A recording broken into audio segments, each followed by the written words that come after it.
হারুন বিপ্লবের বিরুদ্ধে মামলা করলেন জয়নুল আবেদিন ফারুক। ঢাকা মেট্রোপলিটন পুলিশের সাবেক অতিরিক্ত কমিশনার হারুন অর রশিদ ও সাবেক যুগ্ম কমিশনার বিপ্লব কুমার সরকারের বিরুদ্ধে মামলা দায়ের করেছেন বিএনপির সাবেক সংসদ সদস্য ও জাতীয় সংসদের সাবেক হুইপ জয়নুল আবেদিন ফারুক। আজ সোমবার দুপুরে রাজধানীর শেরেবাংলা নগর থানায় হত্যাচেষ্টার অভিযোগে মামলাটি করেন তিনি।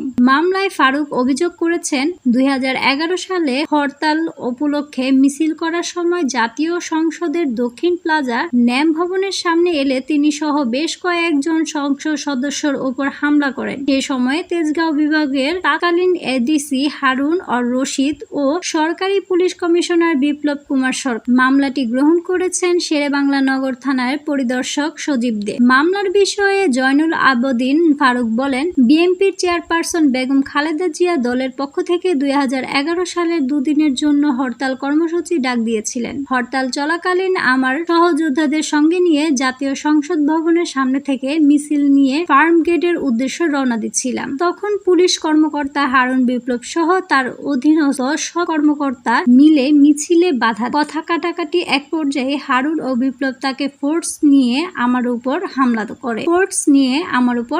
করে। এ সময় আমার মাথা ফেটে যায় ও নির্যাতনের এক পর্যায়ে আমার জ্ঞান হারিয়ে ফেলি। লাঠির আঘাত আমার লিগামেন্ট ছিঁড়ে যায় এবং বাম পাশে কিডনি ক্ষতিগ্রস্ত হয়ে অচল হয়ে যায়। এই ঘটনাটি বিএনপির সংসদ সদস্য আশরাফ উদ্দিন নিজাম নির্দেশপ্রাপ্ত হয়ে এই থানায় মামলা করতে এসেছিলেন। তখনকার পুলিশ কর্মকর্তা তাকে থানায় ঢুকতে দেননি। পরবর্তীতে আমরা কোর্টে মামলা করলে সেটি তদন্ত হয়, কিন্তু 3 দিনের মধ্যে মামলা বাতিল করে দেয়। তখন পুলিশ বাদী হয়ে আমার বিরুদ্ধে একটা মামলা দেয়। সেই মামলায় আজও পর্যন্ত হাজিরা দিতে যাচ্ছি।